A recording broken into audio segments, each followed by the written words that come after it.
Yuk, teman. Taruh. Ya. Agak maju dia. Baik, teman-teman semuanya ya. Kita barusan sudah selesai mengajukan pendaftaran PK kita. Sudah diproses, tinggal kita ambil aktanya. Tapi semua persyaratan sudah kita penuhi, ya kan? Seperti kita tahu, semua persyaratan PK ini kan tidak seperti yang lain. Ada kekhususan di mana harus ada bukti-bukti yang kita ajukan. Nah, hari ini di hari ulang tahunnya Jessica ini persis ya. Kita nggak rencanakan loh sebenarnya. Sebenarnya itu kemarin ya, kemarin yang harus kita daftarkan, tapi karena suatu hal kita putuskan hari ini. Ternyata hari ini hari ulang tahun Jessica. Nah, peristiwa terjadi pada tahun 2016, itu 8 tahun yang lalu di pengadilan negeri itu. Itu mungkin Jessica sedikit agak tegang karena dia dulu datang sini selalu dengan baju putih ya, Jess ya. Dengan baju putih, dia bilang tadi saya waktu di mobil, dia bilang, waduh Om gimana? Ini 8 tahun lalu saya agak sedikit trauma juga di pengadilan gitu ya. Tapi saya bilang kan suasananya kan berbeda. Dulu kan Anda dalam posisi ditahan, hari ini dalam posisi sudah bebas. Nah, seperti yang saya katakan tadi, kita memang menghadapi suatu pergumulan serius sebenarnya tentang rencana PK ini. Karena apa? Karena faktanya kan Jessica kan sudah di luar, sudah tidak ditahan lagi. Sehingga secara badan, secara jasmani dia sudah bebas. Tetapi rupanya Jessica tetap mengatakan bahwa selama masih ada kesempatan yang diberikan oleh undang-undang atau hukum kepada saya untuk mengajukan PK, saya akan gunakan kesempatan itu. Nah, hari ini kita gunakan kesempatan itu karena ingin dia membuktikan dia tidak merasa melakukan perbuatan, tapi faktanya kan dia dihukum. Kami sebagai lawyer tetap menghormati apapun putusan hakim, kami hormati, tetapi karena ada hak untuk mengajukan PK, hak ini kita gunakan. Mudah-mudahan Mahkamah Agung nanti akan mempertimbangkannya dengan baik. Alasan PK kami ini ada beberapa hal. Pertama ada novum. Kedua ada kekhilafan hakim. Ya, kekhilafan hakim di dalam menangani perkara itu. Nah, tentu Anda bertanya, apa novum yang kami gunakan? Novum yang kami gunakan itu adalah berupa satu buah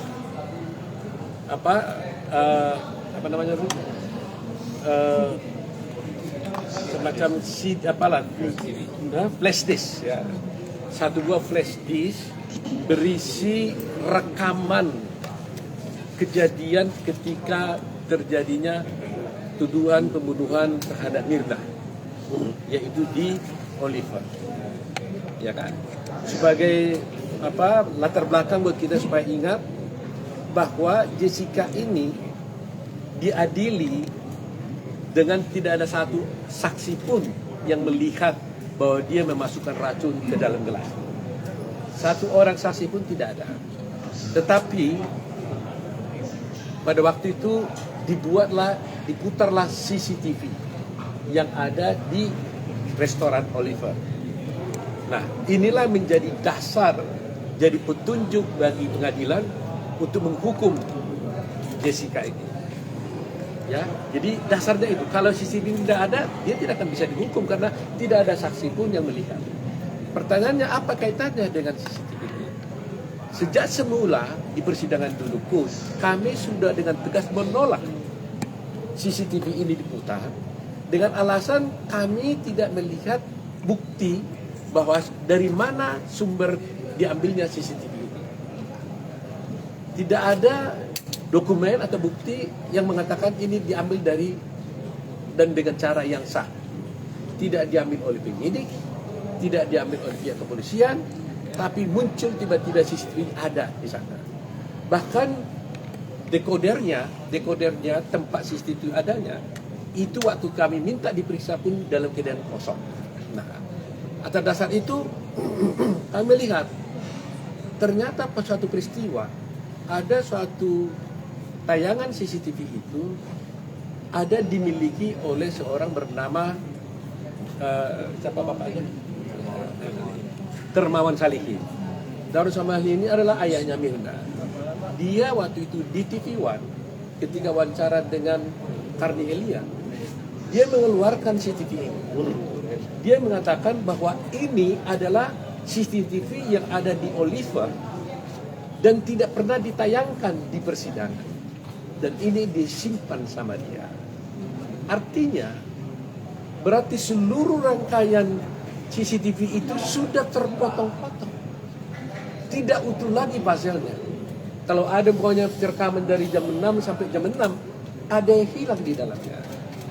Nah, salah satu di antaranya adalah yang diambil oleh bapaknya yang itu Darmawan Salihin. Dan kami ini beruntung dan terima kasih kepada TV One, Pak Karni Elia, kami diberikan bukti ini secara resmi. Dan inilah yang kemudian kami analisa. Jadi pertama, tanpa melihat isinya pun sebenarnya kita sudah dapat simpulkan bahwa berarti rekaman CCTV yang diputar di pengadilan itu sudah tidak lengkap lagi. Kalau sudah ada yang terambil secara tidak sah, berarti potensi yang lain pun sudah ada mungkin yang diambil. Jadi tidak lagi tersambung, ada yang terputus. Nah, atas dasar ini kami analisalah semua fakta-fakta itu. Nah, kemudian seperti kita katakan, novum itu kan suatu fakta yang sebenarnya sudah ada pada waktu itu, pada waktu sidang dulu, tetapi kami tidak temukan. Itu prinsip novum. Nah, tadi saya katakan tadi ada CCTV, rekaman CCTV yang diambil dari Oliver dan tidak pernah diputar di dalam persidangan, sehingga menjadikan semua perkara ini menjadi absurd. Nah, kedua, akhirnya kami menyelidiki lagi, kami menemukan dan menggunakan ahli. Terus terangnya kami menggunakan ahli itu Ismail Syarifat. Kami selalu mengatakan ternyata CCTV yang diputar di persidangan ini, kami katakan ada dugaan rekayasa. Rizwan Syarifat tidak mau mengatakan dugaan, dia mengatakan itu rekayasa. Tapi karena dia ahlinya, dia harus memberikan itu. Kami masih mengatakan ada dugaan rekayasa. Bagaimana dugaan rekayasa yang bisa terjadi adalah begini, bahwa ada dulu di sana itu ada dua ahli yang diajukan oleh pihak penyidik di pihak kejaksaan. Namanya satu Christopher, satu lagi Ennuk. Nah, di sini ada saya, supaya jangan salah. Jadi ada di CCTV. Jadi kita lihat ya, CCTV ini karena tidak ada saksi yang melihat, maka dia memutar CCTV. Khususnya fokusnya itu di meja 54 tempatnya Jessica minum dan duduk waktu itu minum. Nah, adalah di sana itu namanya CCTV 7. Ya, kan banyak sekali CCTV. Kita bicara dengan CCTV 7. Di bab Christopher mengatakan bahwa sebenarnya CCTV yang dia lihat itu adalah high definition. Maksudnya standarnya tinggi. Bahkan dikatakan itu 1920 kali 180 pixel. Itu yang dari Christopher. Tetapi apa yang terjadi di keterangannya Ennuk, dan ini yang kita lihat diputar di Nurul ya, pada Nurul diputar di persidangan itu sudah berubah, sudah menjadi standar definition. Artinya kualitasnya menurun. Yang tadinya 1920 tinggal separuh, menjadi 960 kali 576 pixel. Apa yang terjadi dengan ini? Jadi bayangkan aja, kualitasnya sebenarnya high definition, tapi ditayangkan itu sudah berubah menjadi standard definition sehingga kabur. Disinilah mulai terjadi, karena kegaburan ini akhirnya kan hakim jadi nggak bisa melihat yang sebenarnya, dituntunlah. Ya ini kan, inilah yang dipersoalkan di sana pada waktu itu. Ada yang mengatakan Jessica memindahkan centerpiece, ya, di meja Jessica memindahkan paper bag. Jadi sejaga Jessica mengambil sesuatu dari tas, masukkan ke gelas, ya, dan kemudian paper bag memindahkan paper bag dari kursi dan sebagainya. Inilah yang menjadi ditayangkan seakan karena kegaburan ini nggak ada yang tahu apa yang sesungguhnya yang terjadi lagi. Nah, akhirnya ahli menceritakan kepada hakim, inilah ini. Jadi tafsirnya si ahlinya jadinya tidak lagi kita melihat langsung apa yang terjadi di CCTV itu. Mestinya kalau CCTV kan tanpa diterangkan pun kan cukup kita lihat apa yang dilakukan dengan apa yang terjadi di CCTV. Nah, kegaburan ini yang dipakai. Dan kita bisa buktikan nanti dengan ahli si Resmond bahwa ini terjadi perbedaan. Saya pakai istilah normatif, ada yang berbeda antara Christopher dengan Emnu dan yang diputar dengan yang aslinya. Tapi Resmond mengatakan itu rekayasa karena seharusnya high definition, kenapa menjadi standard definition? Seharusnya 1920 kali 1080 pixel, kenapa menjadi 160 kali 576? Nah, ini salah satu. Contoh yang kedua lagi ya, untuk memperjelas saja, di CCTV 9 itu ada 2 segmen, dipotong menjadi 2 segmen.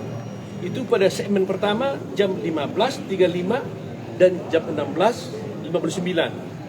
Ini waktu PIC disajikan. Ingat itu gelas itu Vietnam Ice Coffee itu disajikan itu pada jam itu. Pada waktu disajikan itu dia standarnya itu adalah high definition. Ini bukan keterangan kami loh. Ini keterangan ahli yang diajukan oleh jaksa. Cuma baru kami temukan sekarang perbedaan itu. Dulu sudah ada ini, tapi baru kami temukan sekarang.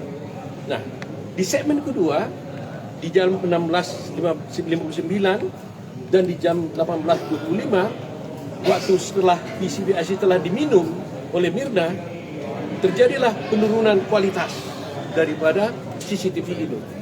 Akhirnya apa yang terjadi? Si ahli toksologi akhirnya melihat warna yang berbeda-beda. Di sini sekarang berbeda gara-gara dimasukkan sesuatu katanya. Padahal perbedaan warna ini bukan karena gelasnya yang berubah warna, tapi karena kualitas gambarnya yang berbeda.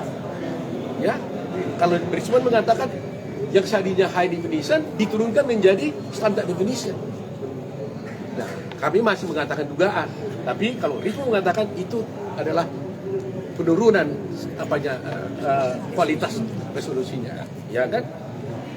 Jumlah yang seperti ini ada 37. Ada 37 gambar yang berubah. Ya, yang aslinya high definition kemudian berubah menjadi standard definition. Pixelnya juga semua berubah semua. Nah, apa yang terjadi dengan adanya perubahan ini? Maka disinilah rekayasa itu akhirnya menuntun majelis hakim menjadi salah mengambil keputusan, menuntun saksi-saksi ahli menjadi salah mengambil keputusan, karena sebenarnya yang kami lihat di persidangan itu bukanlah yang rekaman yang sesungguhnya lagi. Sudah rekaman yang berubah, yang oleh versi Resmond Sianipar mengatakan itu rekayasa. Lain kata kami mengatakan itu dugaan rekayasa, tapi Resmond mengatakan itu rekayasa. Dia berani mengatakan itu rekayasa karena faktanya memang tertulis di dalam berita acara. Angka-angka yang kami ajukan tadi itu angka-angka yang tertera di dalam berita acara. Jumlahnya jelas. Jadi mungkin saya tidak perlu jelaskan 37-nya, tapi bagi masyarakat kan sudah tahu bahwa dengan orang ini dihukum melakukan pembunuhan dengan menggunakan petunjuk, dan itu pertimbangan hakim loh. Menggunakan petunjuk di CCTV, ternyata CCTV-nya ini sudah hasil rekayasa. Kita bilang bukan rekayasa, tapi menurut Resmond itu adalah rekayasa. Makanya Resmond Sianipar akan kita juga menjadi ahli dalam persidangan untuk membuktikan kebenaran pendapatnya bahwa ini rekayasa. Ya, jadi itulah novum yang paling utama. Termasuk juga yang diambil di Darmawan Salihin ini menjadi pertanyaan, kenapa ini bisa ada di tangan Darmawan Salihin? Tentu dia bertanya, kita minta tadi asal usulnya CCTV dari mana? Nggak ada yang bisa menunjukkan, saksi pun nggak ada. Tapi pertanyaan kita, kenapa itu ada di tangan Darmawan Salihin? Padahal isi CCTV yang ada di Oliver. Kalau itu diambil oleh penyidik, kenapa bisa di tangan Darmawan Salihin? Dan itu pengakuan dari Darmawan Salihin yang ada dalam rekaman pembicaraan wawancara antara Darmawan Salihin dengan Kardi Ilyas. Dan itu fakta yang dipertontonkan. Ya, memang selalu begitu kan. Mungkin Tuhan memberikan jalan kepada Jessica. Kok tiba-tiba dia keluarkan? Kalaulah dulu itu dikeluarkannya, bahwa memang itu sudah terpotong-potong, pasti hakim membebaskan Jessica. Pasti. Kalau dia bilang, Pak, itu nggak asli lagi karena buktinya ada di tangan saya, itu nggak asli lagi dan tidak lagi kronologinya sama. Jadi kalau satu peristiwa terpotong-potong, puzzle-nya hilang kan? Nah, Resmond juga nanti akan menjelaskan bahwa ada suatu jam tertentu ketika siapa yang menjadi yang makan apa minuman Agustinus dan yang buat itu Rangga. Nah, di situ di proses Rangga membuat kopi itu ada terhilang juga beberapa CCTV-nya. Jadi ada peristiwa-peristiwa sebenarnya ada, tapi oleh Riz mengatakan ini hilang nih, gitu, terhilang dia. Kenapa? Kalau itu muncul, mungkin kita tahu apa yang sesungguhnya terjadi. Apakah memang kopi itu waktu di baristernya sudah ada suatu racun? Apakah dia Agus Riono? Tapi dengan hilangnya peristiwa ini menjadi cukup dugaan buat kita untuk membuktikan bahwa bukan Jessica yang melakukannya. Jadi ini salah satu. Tapi peristiwanya ada 37. Saya tidak mungkin perlu menjelaskan di sini 37-nya. Tapi cukup bagi kita untuk meyakini bahwa CCTV itu adalah sudah ada, kami sudah ada hasil rekayasa berdasarkan keterangan Rizwan, dan mudah-mudahan ini kami bisa buktikan di dalam persidangan. Nah, kedua, di samping novum tadi, kami juga mengajukan alasan kekeliruan hakim. Begini ya, ini saya minta ini juga wartawan bisa menyebarluaskan informasi itu. Karena hanya dalam kasus Jessica inilah ada dituduh dia bersalah melakukan pembunuhan dengan racun tanpa korbannya tidak diotopsi. Semua pembunuhan di Republik ini pasti diotopsi. Kasus Sambo itu juga Brigadir J juga diotopsi.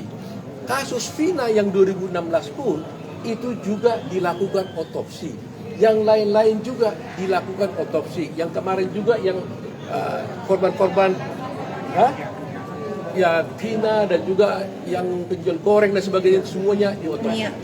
Pertanyaan saya, kenapa hanya satu-satunya Jessica dihukum tanpa otopsi? Adil nggak itu? Adil nggak? Kenapa? Nah, oleh karena itulah saya sebagai pengajar, saya mengajar kepada mahasiswa saya.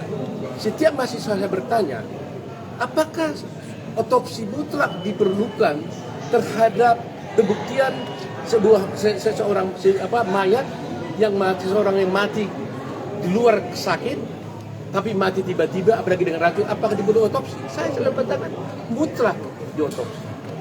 Dan tanpa otopsi tidak ada case, no case, ya, without otopsi. Karena otopsi itu dipakai untuk alat untuk pembuktian di pengadilan, ya kan? Nah, oleh karena itu sampai sekarang Mahkamah Agung kami sudah meminta berkali-kali di dalam memori kami hendaknya membuat suatu keputusan.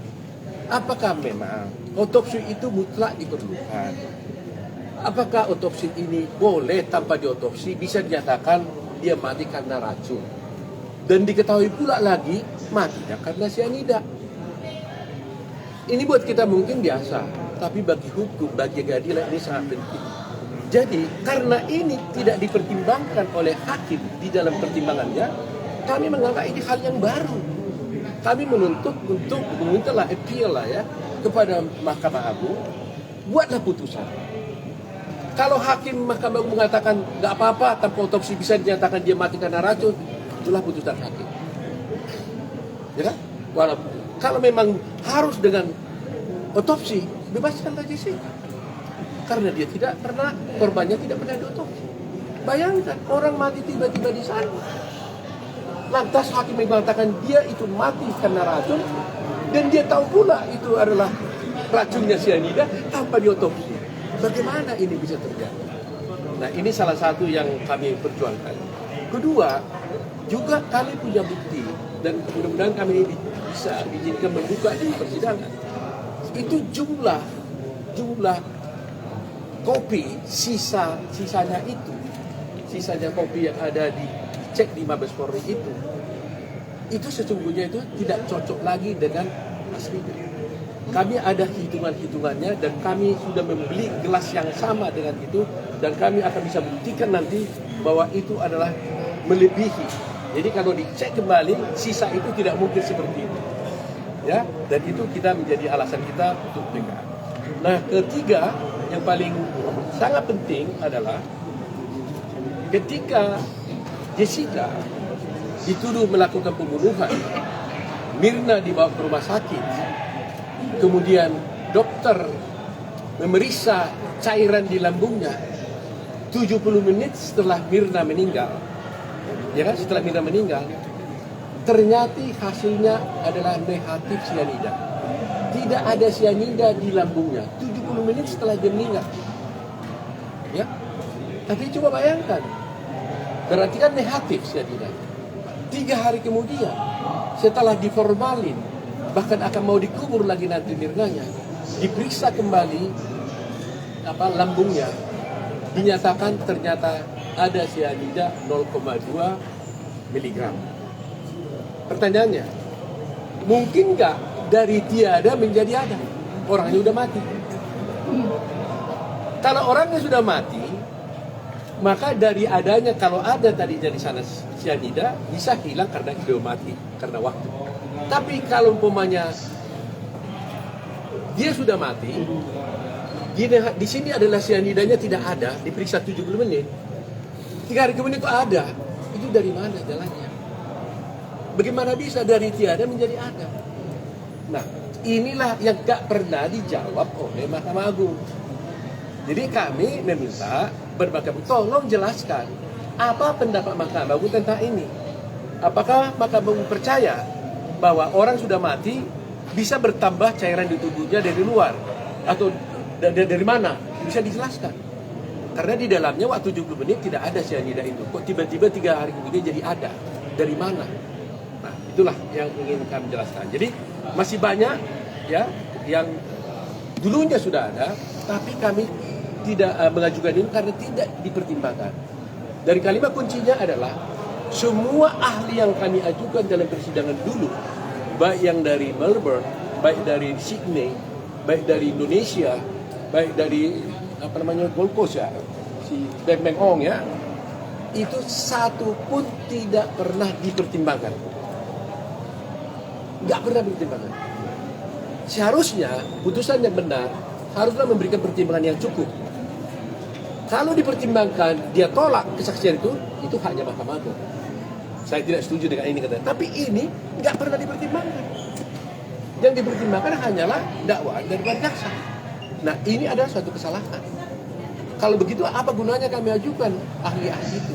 Seharusnya kalau Pak Hakim tidak setuju, dia bilang kami nggak setuju dengan pendapat ini. Tapi jangan diabaikan begitu saja. Itulah mungkin alasan-alasan utama kami. Ya, nanti mungkin kami bisa jelaskan lebih dalam lagi.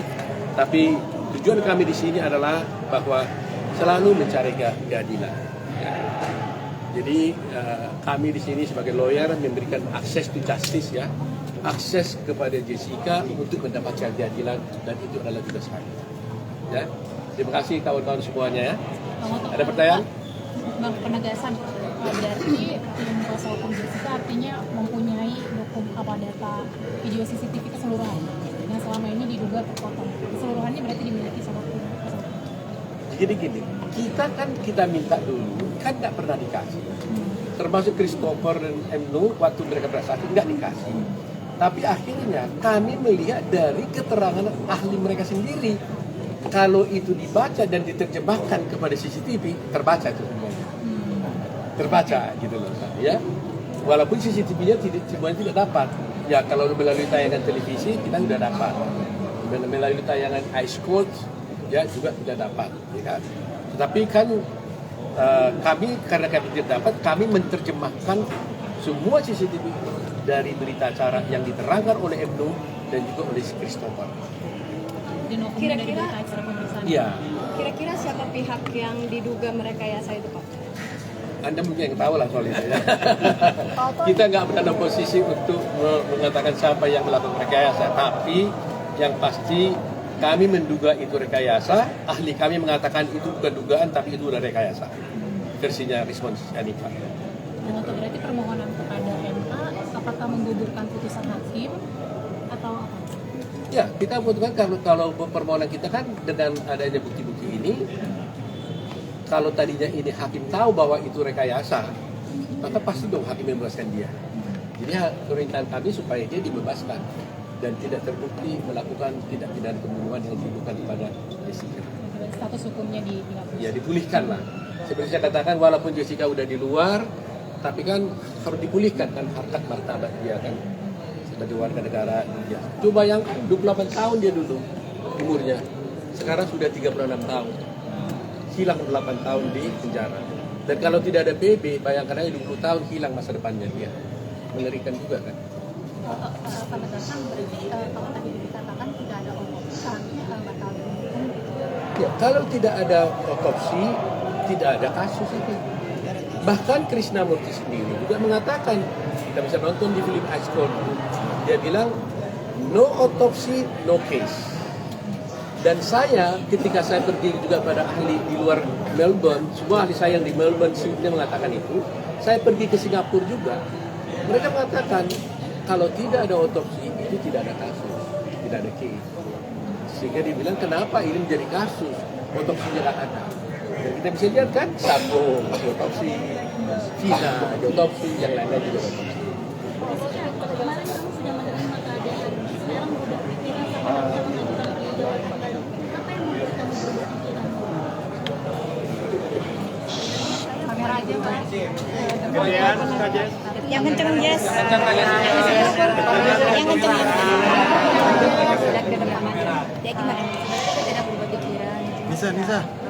Satu-satu aja hal yang harus diselesaikan. Dan saat ini waktunya saya rasa memang Apa sih Pak? Dengan tahu hukum baru dan lain sebagainya. Yang dijelaskan kaget ya sampai ya bisa berkata-kata tadi ya saya bersyukur dengan hal tersebut ya. Jessica merasa kasus ini kayak ya nilai sendiri aja lah. Mbak Jessica, ini kan tahun 2018 pernah mengajukan PK, nah tahun ini juga nih, gimana, yakin nggak bakal diterima sama? Saya hanya bisa berdoa aja, kalau masa depan nggak ada yang tahu. Oke.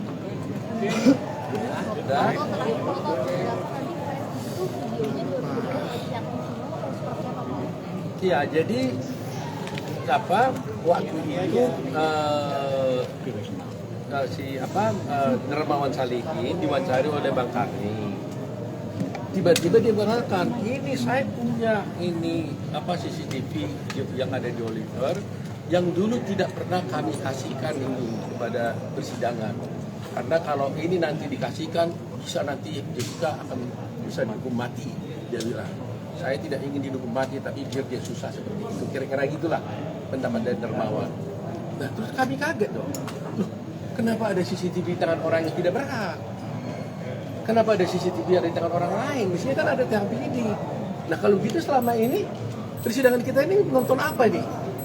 Kok ada di tangan orang, ada yang tidak di tangan orang? Berarti nggak benar lagi dong skenario-nya ini semua ini. Alur ceritanya gitu. Atas dasar itu kami memohon kepada TV One, dengan kebaikan TV One kami diberikan bukti itu, dan itu akan kami serahkan nanti di persidangan. Syukur dari TV One mau datang untuk bersaksi, tapi kalaupun tidak, kami sudah menjawab tanda terima bukti itu bahwa itu benar dari TV One. Gitu. Ya, saya berharap televisi kan harus mencari keadilan kebenaran kan. Jadi terima kasih buat TV One, Bang Karni khususnya. Oke. Terima kasih. Terima kasih. Selamat ulang tahun.